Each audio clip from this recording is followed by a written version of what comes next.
Your son, James. He's a good kid. He's a good kid? A good kid? Why? Does he help the fucking poor? No. He sits on his ass all day, smoking dope and jerking off while he plays that fucking game. If that's our standard for goodness, then no wonder this country's screwed. Jimmy is the case of someone with no real direction in life, on top of many other things. When he was 12 years old, he went from being in a trailer with his family in the Midwest to being in a mansion under a new last name. And the fact the family had money, it caused him to lack certain skills he was supposed to develop at that age, being that he became used to relying on it. His time on the West Coast and in the Midwest before he was an adult, he had to somewhat take in what was around him, from his household down to the things that interested him while still being a loner. By the time 2013 came around, he was 21, but him being his age, he started to feel the pressure that came with it. Sadly though, he made it impossible to get things going on his own. For the fact alone, he spent too much time blaming his family. Everything was given to him up until this point, something he became used to. He was aware of the things he lacked in, but it didn't help other people in his family seen it too. Him being the only son in the family, Michael seemed to be the one to encourage him on top of being on him. But from his upbringing, he always was aware of Michael and his mom's past, which is why it was hard for him to respect them, along with acting out. And Jimmy said all he wanted to be was accepted, even if he didn't have anything going on. So, you gonna tell me about that job hunt? Can you give it a rest? Do you really think this helps? Hey, it's worth a shot, because nothing else seems to help. Get a job. Don't play video games. Get a girlfriend. Don't smoke weed. Well, maybe if you cut down on the weed, the job and the girlfriend might come a little easier, huh? And you wouldn't have so much time for games. You're so fucking judgmental, Dad. These are my life choices. This is my body shape. Learn to love me. The elephant in the room here is that I'm supporting you. You're in my house, buying pot with my money. Kids don't become dependent by themselves. You enabled me. This is on you. Fine, so I'll stop enabling. Again, how's the job hunt? Why'd you even have kids? But instead of trying to make way for himself, he plays like he was as far as when he's on the outside world. One of the first things he does on his own was finance a car, after Michael refused to do it for him. His parents didn't mind getting Tracy a car for the fact they could trust her. Of course, Jimmy looked at how they treat Tracy to be favoritism, but that wasn't the case. We see how he acts when he's outside his comfort zone when he's getting the car. He's basically pressured into getting it after his encounter with Lamar, showing how he lacked to stand up for himself. This racist insulted me. Hey, what's up, fool? Who you calling a nigga? No, I'm not calling nobody a nigga. You fucking right, and you better keep it right, because this man right here, he's an international businessman, a multiculturalist. That I could not have said better myself. But seriously, maybe he's not a racist. But I don't think that he is man enough for a car like this. This guy right here, him, get him a hybrid. That's a real man's car. I think you are right, Lamar. You get a tax rebate. I understand. Money is an issue, eh? Money isn't an issue. This is the best part. Watch this when he reel him in. He gonna get all his full money. Watch this. And once he actually got it, he ran straight to Life Invader to gloat about it. This was a thing he did on his own, so of course he would. But as days went by, he realized the agreement he made wasn't right. Simeon smelled the spoiled on him, showing how the outside world looked at him to be. James DeSanta. Some kid. He is already late on his payments, and I have this bad feeling that he will do more damage to the car than we can get back from him in the exorbitant interest rate payments, huh? Just go and get it. It's an SUV, huh? Some Rockford Hills daddy's boy nonsense. Don't worry about it. When Franklin gets the car back, he's back in his comfort zone, doing what he always did at this point. When he's online, it's when he's somebody in his mind. Tried to knife attack me? No one creeps on the J-Dog, my niggas. The opposite in reality. I mean, N-word. That's not cool, man. I don't say that. Do you recognize this car? Huh? Does it look like it's worth $5 grand a month to you?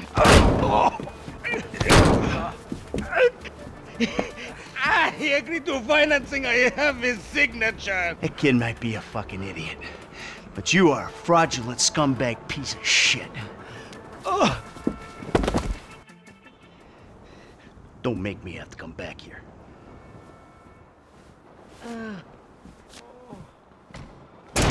Michael returning the car was in his best interest, but this would make Jimmy come up with another thing. He always relied on his parents though, so of course he wouldn't try to sell Michael's boat. The fuck is wrong with you, kid? Dad! Don't dad me, you little shit! You better hope she's still seaworthy! After they save him, of course, after the people he dealt with seen the same thing Simeon saw, him and Michael will have to tell him back and forth. My boat. It's just a thing. My boat. Please stop doing that. Listen, I fucked up, okay?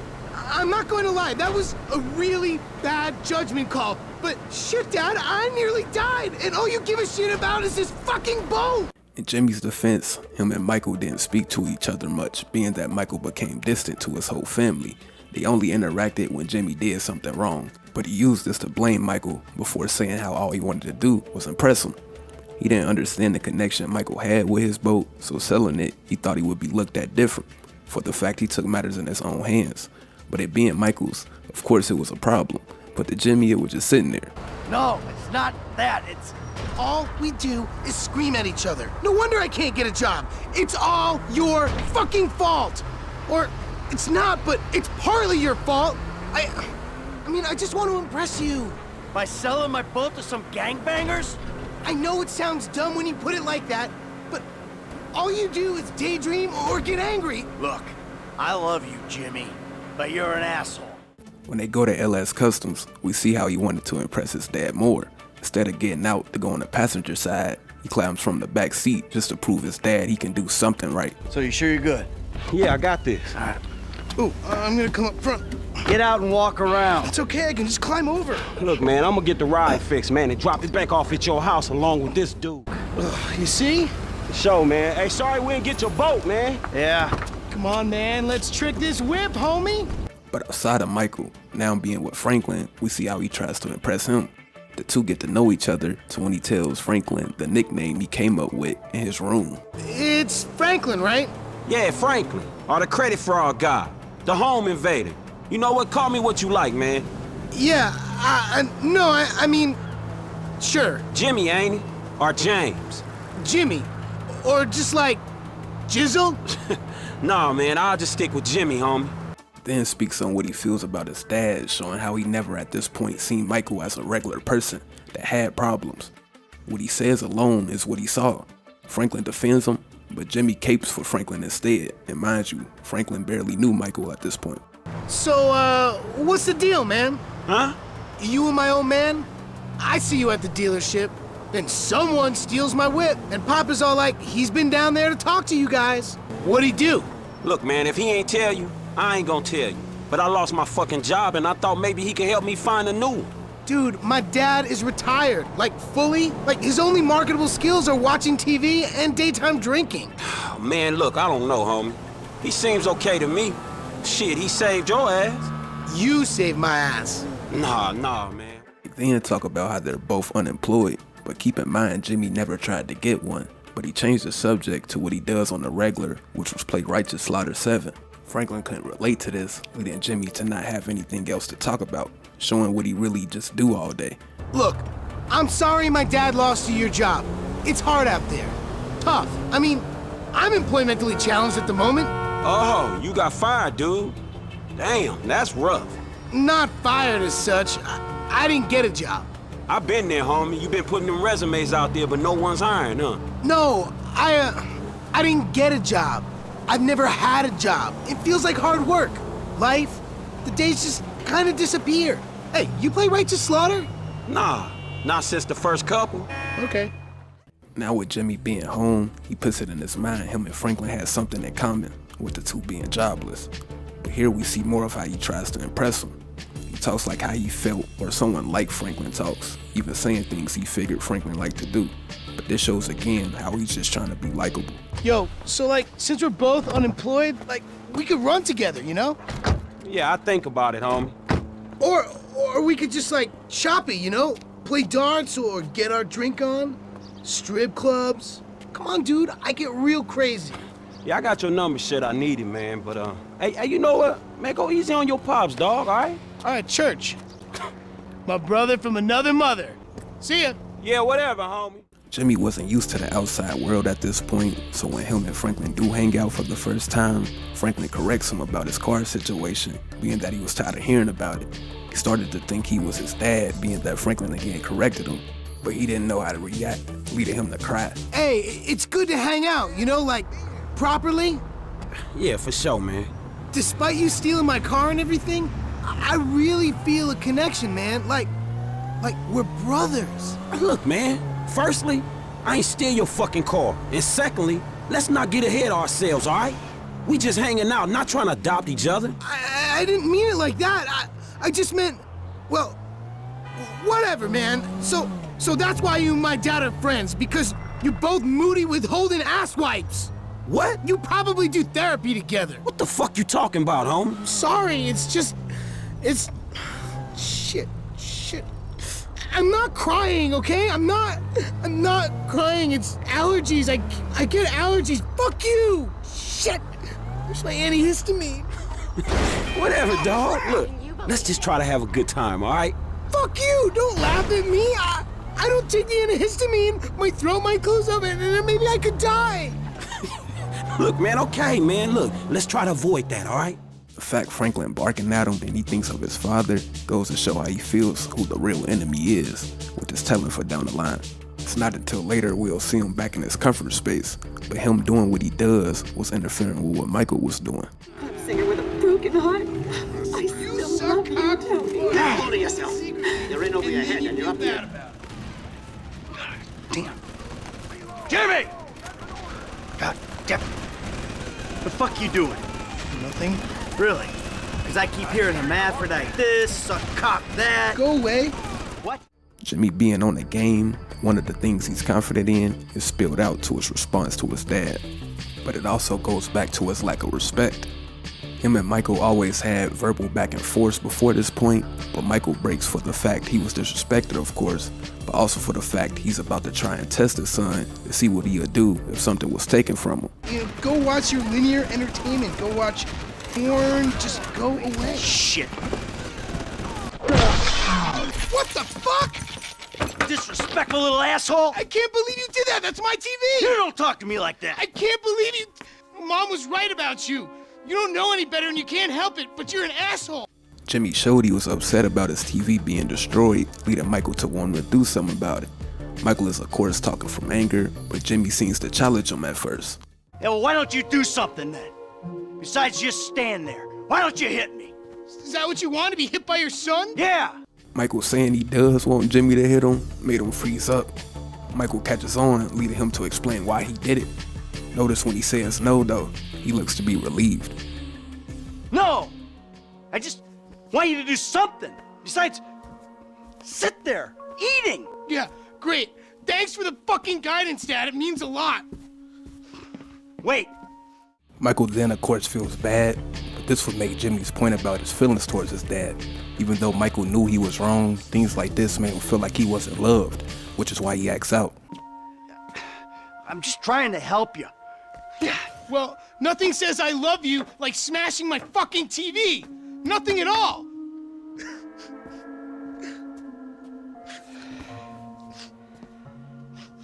I'm sorry. Another thing to point out was the fact he was still treated like a kid, something Jimmy knows as well. The things Michael suggested for the two to do, in my opinion, is a little late in age to do. But here Jimmy seen the opportunity to show his dad he's not so bad after Tracy revealed what she was up to. I just wish we could do things together. Yeah, what things? I don't know. Go for walks, play ball. You know I have bad glands. Bike ride then. Bike ride. You want to go on a fucking bike ride?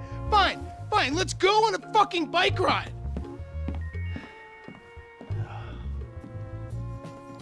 Fuck me. A bike ride along Vespucci Beach? Okay, Dad, I got just the thing to show you. On the way there, we see how Jimmy feels his dad is the one who's holding him back. Well, you ain't employed, but you ain't exactly struggling either. You know, at your age, I know, in prison. Well, I'm in prison too, and the fucking warden wants to take me on a fucking bike ride. You don't know hardship, you little shit. Well, you don't know what an asshole you are. They also talk about Jimmy getting Michael's boat stolen. But here, Michael shows him everything he could to show that he cares for him, but Jimmy still showed he didn't feel that way. How am I meant to develop my own moral sensibilities when yours are so unbelievably fuck-faced? Don't push me. Seriously, some guys borrow your boat. Burrow, you were hiding in the head crying kidnap. They just took receipt of your property with payment pending.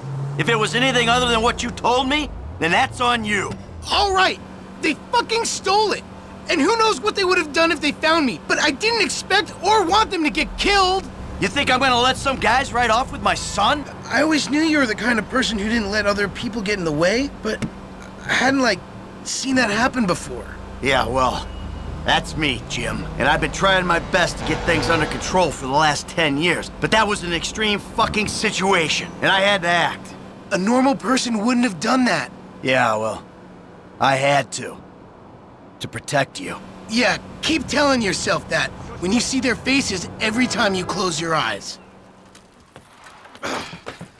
Whew. That's it.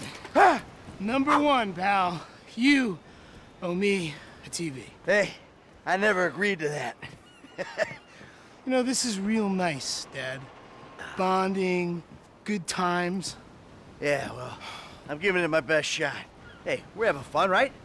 You wouldn't know fun if it sat on your face. Ah, come on. I mean, why do I have to hold your hand through this whole midlife crisis bullshit? And why don't you stick your nose up Tracy's butt sometime? Jimmy, of course, feeling singled out, he brings up Tracy, but she wasn't the one trying to prove herself. Michael points this out to when Jimmy continued to try to make Michael think otherwise. Because Tracy doesn't buy cars she can't afford, so that thugs break in our house. Tracy doesn't get kidnapped or destroy my yacht. Well, that's just because she's too busy getting fucked by dudes to get on TV. You don't talk about your sister that way. Well, I'm sorry, but it's true. I mean, according to her Life Invader page, she's hanging out with producers and porno guys this afternoon. What are you talking about? Actually, it's all happening right out there. That boat that makes yours look like a refugee raft. This is the reason you brought me here, isn't it? You fuck. Ah! Dad, wait! It's okay. I'll take you back to your brother. I see that traitor! Jimmy! Jimmy!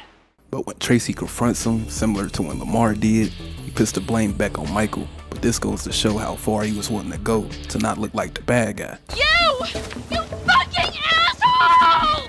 Listen, he's the fucking asshole, okay? He smashed my TV and he took me to the beach. The beach with my skin. So what, you sent him out to spoil my day too? I didn't know that he was gonna come get you. I just told him where you were. You know, he got that crazy look in his eyes, you know, like he gets sometimes, and he just went. I'm getting a cab.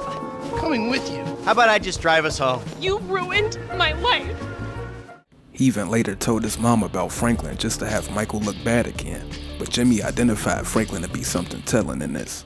So, Michael, this guy Franklin, what's the deal? Jimmy says he's a gangster, that he broke into the house. Yeah, Jimmy says a lot of things. Look, there was a misunderstanding. Jimmy's fault, by the way. The fact he looked at someone like Franklin to be a gangster, even though Franklin didn't try to play that role, shows a lot about Jimmy. This was one of the reasons he even liked to be around him. The next time they hang out, he speaks on how he could be a gangster, but this was during a breakdown after Franklin did his signature what? You felt Franklin was being confrontational, which is why this even came about, showing how Jimmy not being himself takes a toll on him outside of his house. Homie, so good to hang, man, so good, for real. Yeah, whatever, man.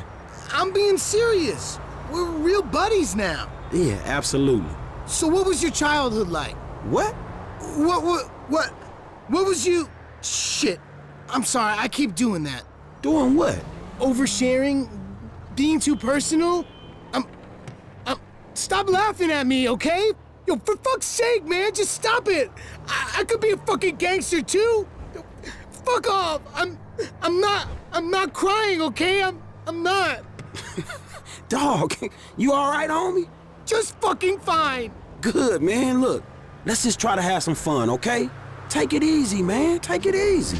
Later, they will have another telling conversation. Franklin in this tries to tell Jimmy to basically be himself, but he takes this wrong, of course. He tries so hard to prove himself. Hearing this obviously is why he's even going to cry. My man, F to the D-O-G. Man, please stop doing that shit. Stop doing what? The F-dog shit. The homie shit. The 1992 rap video bullshit, please, man. What do you mean? Man, don't start that crying shit, please. Not this time, man. We homies, all right? But you're better than me? Is that what you think? No, man, not at all, homie. Just take it easy. Let's try to have fun for once. You keep saying that. Well, you keep crying. I mean, getting allergies and shit. You think I'm a joke?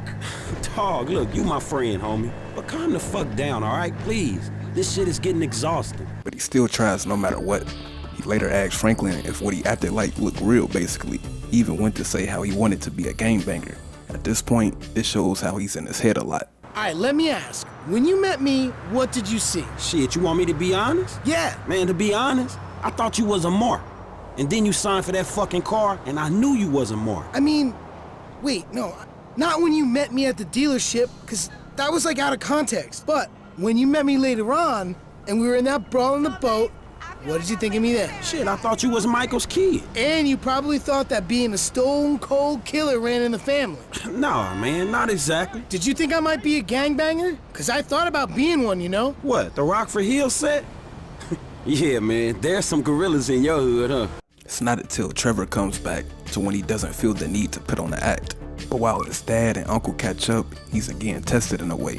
Tracy tells him not to tell him where she was to prevent what happened last time, but he instantly says it, messing up her thing again, all because he's at the house all the time. Where's Tracy? Where's your sister, Jim? She's trying out for TV. She's what? Yeah, she's auditioning for Fame or Shame. You know, it's that talent/skills show. She loves it, you guys know that.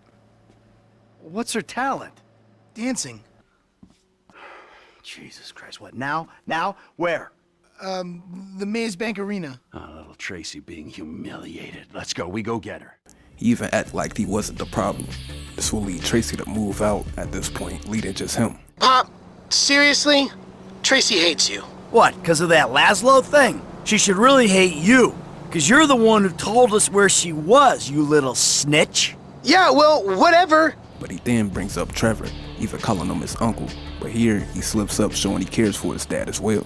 So, Uncle T, man, what's the deal? He's in town for a while. I know we really don't talk about the whole name change thing, but is that, like, cool? I always thought we changed the name to get away from him. It's fine. Trevor won't hurt you. I know that. Trevor loves me. I'm worried about you. It'll be okay. But with Trevor being back around, this will show a whole nother side of Jimmy. When they hang out, Trevor was that outlet for Jimmy, being that in a way they could relate about their feelings about Michael. At this point, they both had their own reasons, but it all came back to the same thing. It's good to see you, Uncle T. And you, kid, and you. Been a long time. Yeah, really long. Well, let's make up for lost time. Geez, your dad. My dad? Yeah, really selfish asshole, don't you think? No, oh, wait a moment, that's not fair. He's your dad. He's a hypocrite and a selfish asshole, but we love him. Okay. But listen to me. You don't stab people in the back like he did. You hear me? What do you mean? I mean, you stab him in the face. In the face. Plunge, twist across the throat. That's how you stab someone. Okay. Stick with T, pork chop. I'll see you right. Trevor unknowingly even made him feel good about himself when they were around. Trevor talks about the secret of his success, and it fit everything Jimmy was doing. They both were deluded, but it helped his ego to say the least. Have you been, Uncle T? I have been all over the place, my boy. Emotionally, I mean. Really? Yeah, I think I might follow your dad into therapy, work out some of this angst that I really feel's holding me back. Really? No, of course not. Not turn that wet. Therapy's for losers. Real men take out their aggression on random strangers and the world around them. Cool. Or in problem eating, or the heavy abuse of drugs and porn. Myself, I think that's the edge. That's the secret of my success, young Jim. Okay, I get you, I think. Good, because I will make a man of you. The two again had their own grievances toward Michael, which is why they clicked, but him being around Trevor, it influenced him to do something stupid. Michael tried everything to show he cares for him, but Jimmy was still trying to find a way out. The way out being cutting his dad off, being that he felt he was the enemy. Before he does what he does, he warns Franklin to watch Michael, showing this was a plan he had for some time before he actually executed it. Hey, what's up, Jim? Dude, you need to speak to Dad, all right? He's like gone totally fucking nuts. Like beyond. Yeah, man, shit. He's under a lot of pressure right now, dog. But he seems all right to me. He's not. I'm telling you, he's not. Okay, well, shit, I'll keep an eye on him for you. Although Franklin cut Michael slack, he trusted Trevor's word more, being that the history was there for the two. At this point, he seen the change in Michael, even from the things he stopped allowing, as far as getting his way, which messed up his comfort zone, which was his room. But just like how he felt he could finance a car on his own, he felt he can live on his own. The other two plans not working, he decides to make a move. Again, Tracy moving out made him now feel the need to do the same. We are leaving, and we are never coming back. Good! Jimmy, you still here? James! Go away. Oh, yeah. Fuck you. You know what? If there was a rate button, I'd be using it right now. Nice TV. Did I pay for that? Yeah, you smashed the other one, didn't you? All right, come on. I want to go for a ride. I gotta meet a friend. All right, so I'll go meet him with you. Come on, I want to get out of the house. I'm not going alone. Come on. This is fucking bullshit. On the way to his dealer, which is another rich kid, Jimmy implies what he's about to do, along with trying to justify it. You know, you're really creeping me out. I'm trying to relate to you. No, you're trying to take me on some nostalgia trip. You're such a cliche. Oh, says the dope-smoking, game-playing, live-at-home world owes him a living millennial. I knew it! I knew it! The mask was gonna slip. The monster's been exposed. The hell are you talking about? The real you. That bitter, vindictive old man. You pretend you're being a father, but you hate me, don't you? I don't hate you, Jim. How many times... I love you. Look, I'm sorry if I don't express that correctly, but why do you think we're here together? Because you're scared shitless of being alone? Oh, now you're an armchair psychologist, just like the rest of this city. You brought me here, Michael. Don't get surprised when some of the razzle-dazzle rubs off. Well, I thought you'd keep your head. You know, see through some of the bullshit. Maybe that's what I'm trying to do. If you think you're walking around a town full of idiots with your Midwestern picket fence values, then you're probably the biggest idiot here. Wake up! Oh, what did I bring into this world? There he is, the friendly neighborhood drug dealer. Yo, brother man, what's up? What's How up, you man? doing? Good to see you. What are you turning tricks to pay for this shit, huh? Hey, who's your old man? It's my dad. Oh, all right, Mr. DeSanto. Yeah, you the kid selling Jimmy pot by the pound? Ah, Jimmy, bro, your dad's funny, man. Come on, do this shit and let's get going. Oh, yeah, you got that other thing? Oh, yeah. Come on, man. What the fuck? Jimmy. Just hold on a second. Oh, all right, later on. Careful with that. Hey, let's bounce. Bounce. So, want a drink? I'm driving. Because normally you're such a between the white lines, friend to the pedestrian kind of guy. Fine. Give it here.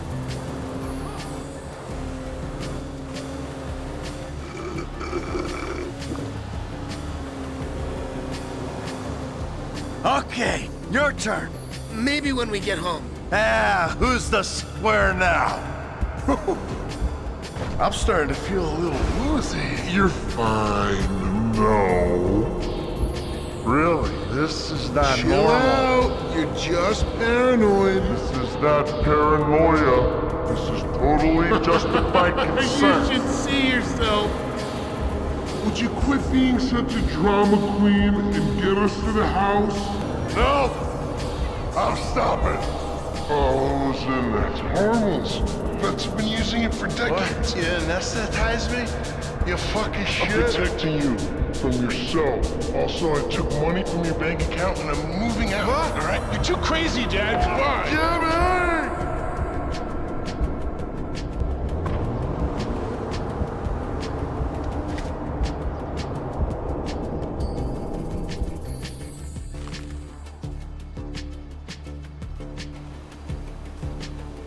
Jimmy, you little shit. And to make things worse, he made it seem to his mom Michael was in the wrong regarding what just took place. This was Jimmy again trying to not look bad anymore, being that the less attention on him, the better. Michael, I think you finally lost your mind. Your recent behavior and the company you've been keeping already had me very concerned. And then Jimmy said you took drugs while driving him in your car. He gloats about moving out, along with his dealer revealing this was planned. In Jimmy's life, his only enemy was Michael, something we see when Franklin calls to check up on him. Frank, man, all right. I was worried you'd be on the other side. The other side? What the fuck you talking about? You know, on my dad's team. But you're Team J Diz, so that's trill. Whatever the fuck is going on with y'all two, man, I ain't getting caught up in it. You lucky enough to have a dad, homie, so don't lose him over some stupid shit, man. Call his ass up. He even hangs out with Trevor, bringing up his dad after he did what he did. He had no reason to feel regret, being that they again looked at him the same way.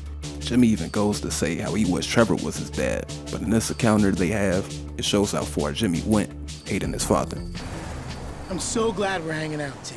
Good. Because me and my dad, we're not speaking right now. Yeah, I know. He's an asshole, Uncle T. I know. I agree, Jimbo. He's one prize asshole. His whole life is just one long manifestation of assholeness. He's ruined you, hurt me, and fucked his life up. Sometimes, I wish you were my dad. I can see why. The thing is, us guys, we need role models, and your dad ain't much of one. Uncle T, on the other hand, I'm just a better guy. Yep. And when fate finally catches up, man, he will be fucked. Yeah. It's not until way later he started to appreciate his dad, even going to say how he felt bad about things. And as we know, Michael was at his lowest. By the time Michael tried to reach out, he was in hiding.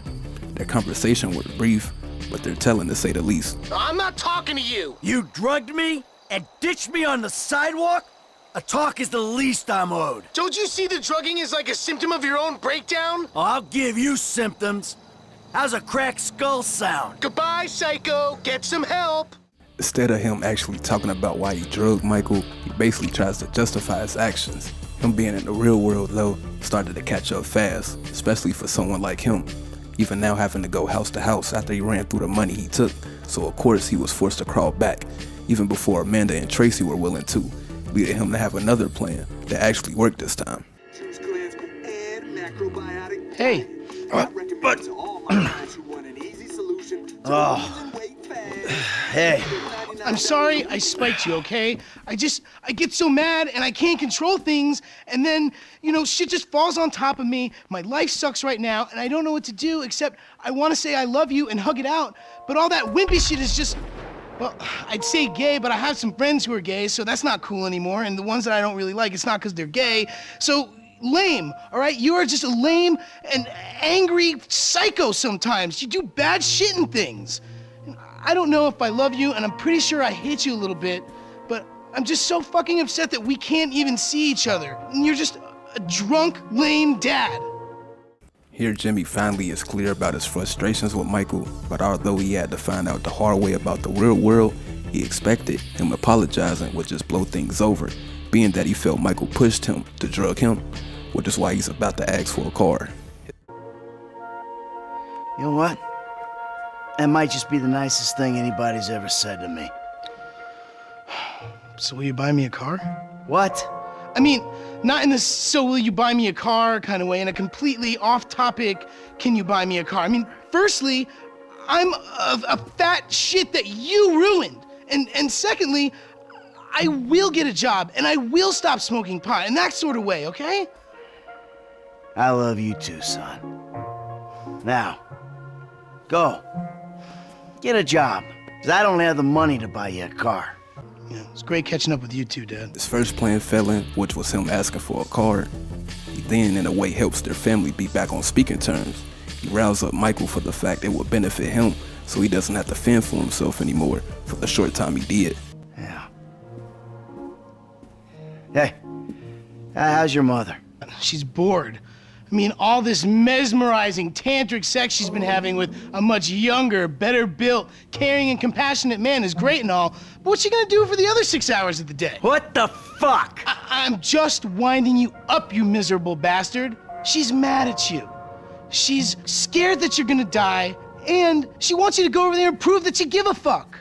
All right. I can take a fucking hint. Let's go.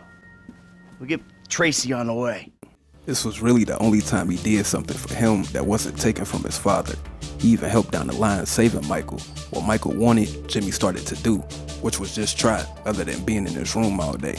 By the time he's back in the house, Michael even goes to say to Amanda that he's going to be fine. I'm worried about Jimmy. He'll find his feet, don't worry. Someday. Will he? Sure. Hey, at least supporting him will stop me from retiring anytime soon. But outside of what his parents thought, he realized he had to go out and get what he wants. And at this point, he started to feel accepted and loved, making it really be no pressure on him anymore. Jimmy was so all over the place so much, before he started to understand what Michael was talking about, he tried to do anything, even if he fully didn't want to do it, just to impress him and the people around him, even though he was down about it. But again, Trevor was that person that really made him believe anything was possible, leading him to get that confidence to drug his dad, take his car and money. Way after 2013, we kind of see what he's up to. He's older at this point, but as we see, certain things don't change. The next time we see him, he's working for an arcade, but of course him being privileged, he didn't like it. Lester even goes to say how he won't be there long to when he's right. When my Uncle Les said that this job was in games, I was thinking more of a esports league, you know, like packed out stadiums and global streaming rights and professional athletes that make millions of dollars, and they look like me, not a museum. I mean, some of these games are older than I am. Okay, do you want the gig or not? There's a bunch of kids who chopped their arms off, but the boss told me I had to give it to you. No, I do. I want it. Just tell me what to do. Do you know how to use a broom? Wendy! Hey. Hey, how's he doing? Actually, don't tell me. Jimmy, everyone has to start somewhere. I know. This is not how privilege is supposed to work. Oh, he's a family friend. I give him a week tops. But again, at least he's trying. He even tried to get a vape brand going, probably being funded by Michael, along with working at Burger Shot until he was fired. Keep in mind, he's been a rich kid for decades, even before Michael did the big one with Lester. So of course he would really never actually have to work, which is why Jimmy later in his life was the same Jimmy we saw. Even recently, he was seen buying drugs from the same guy, almost 10 years later. I mean, check this out. You see that misguided individual? How do you think he's gotten away with selling drugs in front of that burger shop very conspicuously for 10 years now? Jimmy being 31 and his last seen at counter is what makes it sad for me. He's a rich kid, cool, but it took him to fall out with his dad, something he forced, to come up with a realization about the real world after thinking he was the problem. Just for him to be in the same place years later, I doubt at this point he didn't even have anyone to blame anymore. Let's say Franklin ends up killing Michael. He loved him deep down, but him gone, that's something he would have had regrets about if it was canon. A rich kid who gets tattoos, smoke weed, and really didn't try to get his own while blaming his dad how he turned out, while still was trying to be accepted and loved even though he was all along. We're wasting so much time throwing people under the bus. It's a sad life to live.